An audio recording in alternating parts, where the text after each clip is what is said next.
The art of storytelling has a history of millenniums. The ancient scholars were well aware of children's passion for stories and also of the importance of stories in education.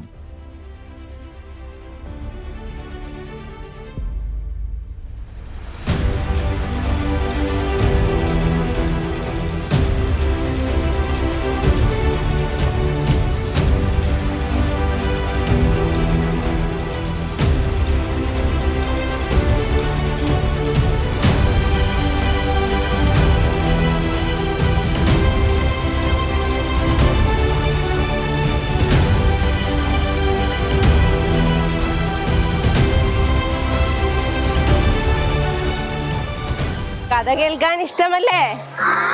Teacher ഒരു കഥ പറയട്ടെ. കഥയുടെ പേരാണ് തത്തമ്മയും തവളക്കുട്ടനും. എന്താണ് കഥയുടെ പേര്? നമ്മുടെ മലരണിക്കാട്ടിലെ മണ്ട പോയ തെങ്ങിലായിരുന്നു തത്തമ്മയുടെയും 3 കുഞ്ഞുങ്ങളുടെയും താമസം. പറന്ന് പറന്ന് തത്തമ്മ ആ പേരമരത്തിന്റെ കൊമ്പിൽ ചെന്ന് ഇരുന്നു. പഴുത്തൊരു പേരയ്ക്ക ഞെട്ടോടെ കൊത്തി തൻ്റെ ചുണ്ടിൽ വെച്ചു. എന്തിനാ അങ്ങനെ ചെയ്തത്? എന്തിനാ? തത്തമ്മയുടെ കുഞ്ഞുങ്ങൾ കൂട്ടിലുണ്ട് അല്ലേ? കൂട്ടിലുള്ള കുഞ്ഞുങ്ങൾക്ക് കൊടുക്കാൻ വേണ്ടി തത്തമ്മ അതിൻ്റെ ഞെട്ടറ്റു പോകാതെ തൻ്റെ ചുണ്ടോട് ചേർത്ത് വെച്ചു. Speech is important in developing our ability for communication. A child begins to utter single words from the age of 1 to 1.5 years. By the age of 3, the child dramatically develops conversational ability in his mother tongue using short sentences. Those who get enough chances to transacting ideas freely develop their speech abilities much better. As the storytelling has great importance in developing the ability of speech, teachers are expected to be good storytellers. This is the aim of the workshop and the competition on storytelling arranged for the teacher trainees.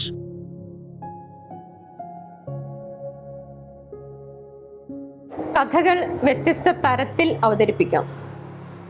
വിരൽപ്പാവ ഉപയോഗിച്ച് നടത്താം. കഥകളുടെ ചിത്രങ്ങൾ കാണിച്ചു കൊടുത്തുകൊണ്ട് നടത്താം. ഇന്നത്തെ ഏറ്റവും പുതിയ സാങ്കേതിക വിദ്യയായ ഉപയോഗിച്ചുകൊണ്ട് IT ഉപയോഗിച്ചുകൊണ്ട് കഥകൾ പറഞ്ഞു കൊടുക്കാം. ശാസ്ത്ര കഥകളും ഗണിത കഥകളും വെറുതെ നേരം പോക്കിനുള്ള കഥകളും കുട്ടികളിൽ നല്ല ശീലങ്ങൾ വളർത്താൻ പറ്റുന്ന സാരോപദേശ കഥകളും ഇങ്ങനെ വ്യത്യസ്തങ്ങളായ കഥകൾ പ്രീ പ്രൈമറി ക്ലാസ്സിലെ കുട്ടികളെ സംബന്ധിച്ച് പ്രത്യേകിച്ചും ഇത്തരത്തിലുള്ള ശൈലികൾ സ്വീകരിക്കുമ്പോൾ, ഇത്തരത്തിലുള്ള രീതികൾ സ്വീകരിക്കുമ്പോൾ കുട്ടികൾക്ക് അത് ഏറ്റവും ലളിതമായിട്ട് ഉൾക്കൊള്ളാനും സാധിക്കുന്നു. അധ്യാപക വിദ്യാർത്ഥികൾക്കായി GTTI ഒരുക്കുന്ന ഒരു കഥ പറയൽ മത്സരത്തിലേക്ക് എല്ലാവരെയും സ്വാഗതം ചെയ്യുന്നു. അമ്മച്ചിപ്ലാവിന്റെ പൊത്തിൽ ഒരു അമ്മ പ്രാവും ഒരു കുഞ്ഞിപ്രാവും പാർത്തിരുന്നു. അമ്മയ്ക്ക് പോലും ഒരു വക കൊടുക്കാത്ത ആർത്തിക്കാരനായിരുന്നു കുഞ്ഞിപ്രാവ്. കുഞ്ഞിപ്രാവിന്റെ ഈ ആർത്തിയും വെപ്രാളൊക്കെ കാണുമ്പോ അമ്മപ്രാവ് പറയും, ഉണ്ണി, ഏത് കാര്യത്തിനും ഒരു അടക്ക് ചിട്ടിയൊക്കെ വേണം. അധികം കുത്തിയാൽ ആപത്താണ്. ഞാനിവിടെ പറയാൻ പോകുന്നത് ലോക പ്രശസ്ത ഗണിത ശാസ്ത്രജ്ഞനും ഭൗതിക ശാസ്ത്രജ്ഞനുമായിരുന്ന ആർക്കിമിഡീസിന്റെ ജീവിതത്തിൽ നിന്നുള്ള ഒരു ചെറിയ കഥയാണ്.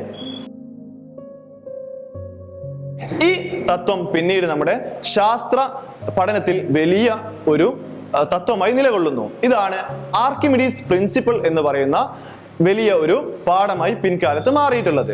അമ്മേ, എനിക്ക് അത് തന്നിട്ടില്ലെങ്കിൽ ഞാൻ ഇപ്പൊ ചാവെന്ന് പറഞ്ഞിട്ടാണ് നമ്മുടെ കുട്ടിക്കുറുക്കൻ വാശി പിടിക്കാൻ. വാശി, എന്ത് അനാവശ്യ കാര്യങ്ങൾക്ക് നമ്മൾ വാശി പിടിക്കരുത്. അതാണ് ഈ കഥയുടെ ഗുണപാഠം. ഓക്കേ, ഇതൊരു കഥ പറയൽ ശില്പശാലയാണ്. കഥ പറയുമ്പോൾ ശ്രദ്ധിക്കേണ്ട ചില കാര്യങ്ങളുണ്ട്. അതിൽ പ്രധാനപ്പെട്ടവ ചിലത് ഇവിടെ സൂചിപ്പിക്കാം. കഥയിലൂടെ കേൾവിക്കാരനുമായി ഒരു വൈകാരിക ബന്ധം സ്ഥാപിക്കാൻ നമുക്ക് സാധിക്കണം.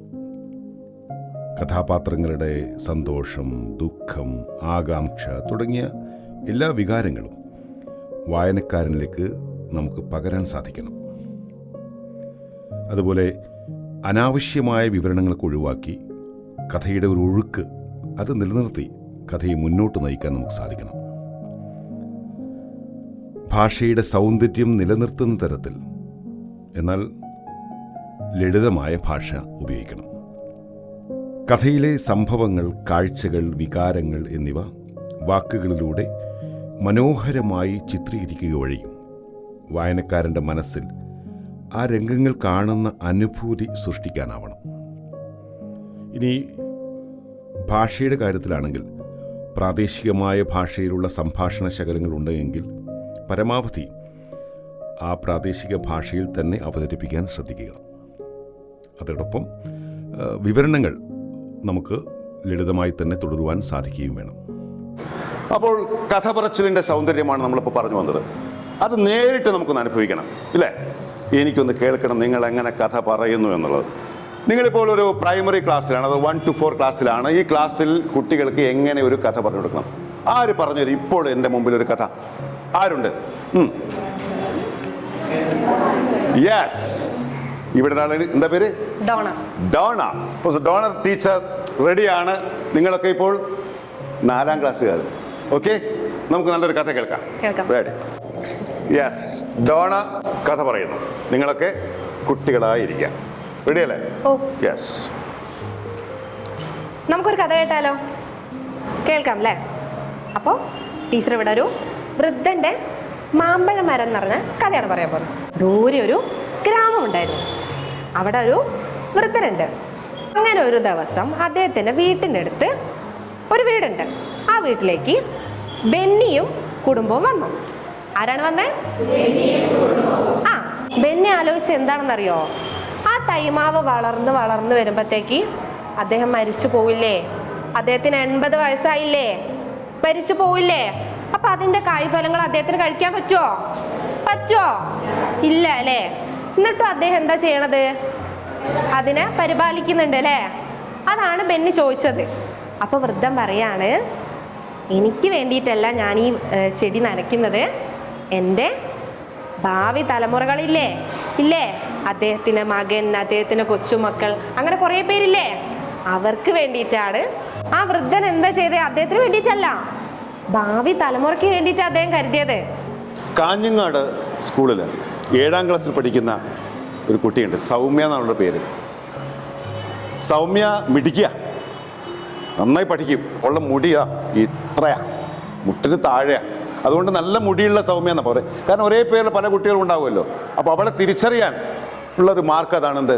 ഇത്ര മുടിയുള്ള സൗമ്യ എന്നാണ്.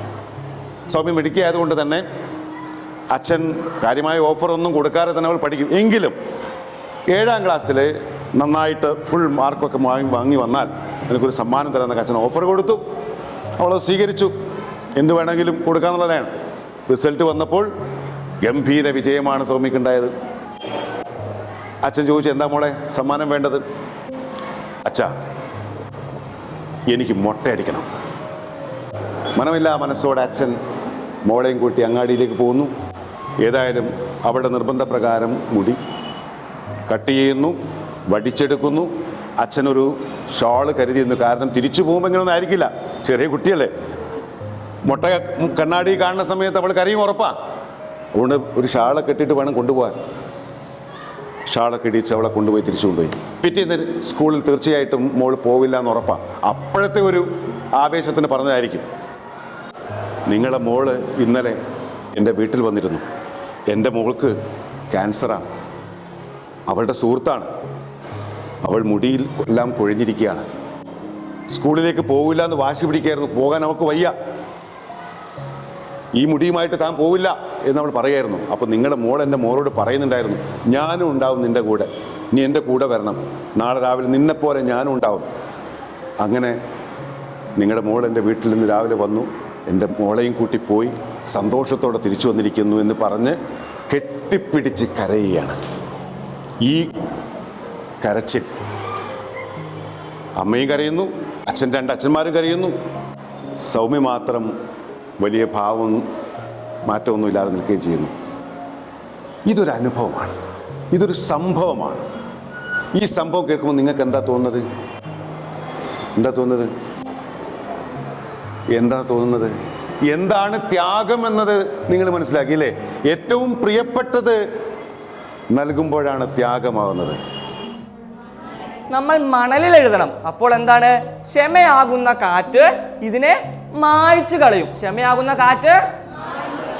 പക്ഷേ ഒരാൾ രക്ഷിച്ചു, ഒരാൾ നമുക്ക് സന്തോഷം നൽകി, അത് നമ്മൾ പാറയ്ക്ക് മുകളിൽ കൊത്തിവെച്ചാൽ അത് ആര് വിചാരിച്ചാലും മായ്ക്കാൻ കഴിയില്ല. നമ്മുടെ മനസ്സിൽ അത് അങ്ങനെ പതിയുമ്പോഴാണ് സുഹൃത്ത് ബന്ധങ്ങൾ എന്താവുന്നത്? ദൃഢമാകുന്നത്. കുട്ടികളെ, നിങ്ങൾക്ക് കഥ ഇഷ്ടമാണോ? ആണോ? കഥ ഇഷ്ടമാണോ? ഓക്കെ, നിങ്ങൾ കുറേ കഥകൾ വായിച്ചിട്ടുണ്ടാവും അല്ലേ?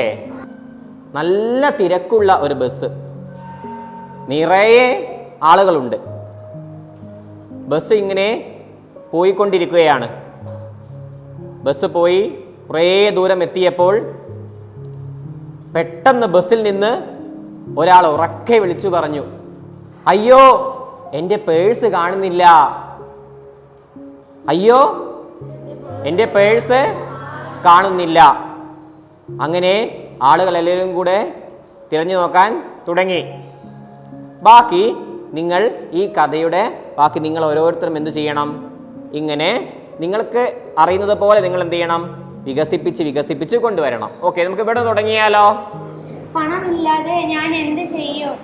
നമുക്ക് പോലീസ് സ്റ്റേഷനിൽ പോകാം. അങ്ങനെ അവരെല്ലാവരും പോലീസ് സ്റ്റേഷനിൽ പോകും. എന്നിട്ട് അയാളോട് ക്ഷമ ചോദിപ്പിച്ചു. ക്ഷമ ചോദിച്ചു. കൂടെ പോയിട്ട് കാണും. നീ ആരെയും പേഴ്സ് മോഷ്ടിക്കരുത് എന്ന് പറഞ്ഞു. Folktales are ancient art forms found all around the world and were passed through generations orally. They reflect the beliefs, values, and history of different human societies. Divine stories, historical tales, traditional stories, animal stories, etc. help to preserve cultural knowledge.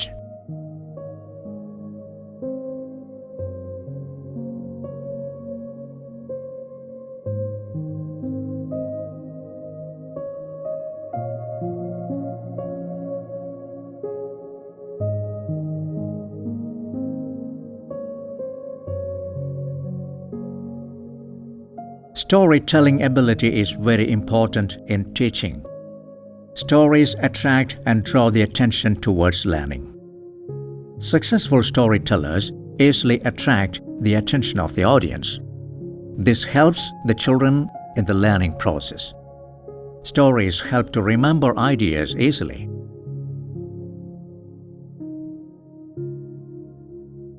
You can present complicated points much simply through good stories. Thus, the children are helped to develop their imaginations. Even in this technologically developed era, storytelling undoubtedly continues to be an important teaching method.